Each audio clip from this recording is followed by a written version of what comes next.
أنا العبد الذي كسب الذنوب وصدته الأماني أن يتوب. أنا العبد الذي أضحى حزينا على زلاته قلقا كئيبا. أنا العبد الذي كسب الذنوب وصدته الأماني أن يتوب.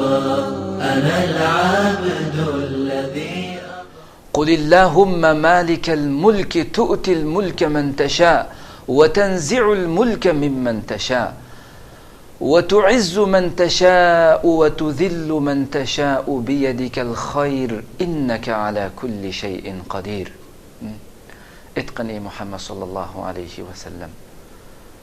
Padişahlıqның egisi bolğan Allah.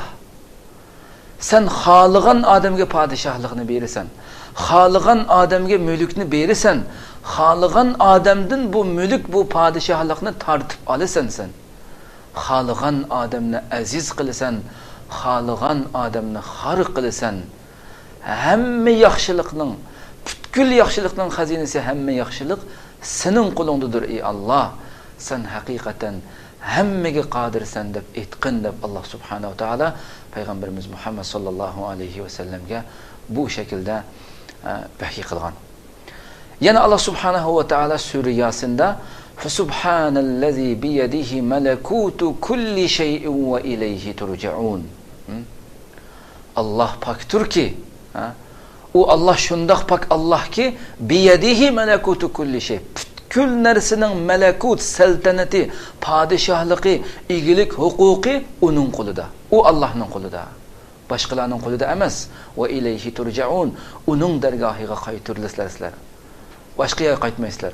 Ana şu Allah'ın bütün nerslerinin hukuki qulida bo'lgan Allah'ın dergahıga qaytıslar.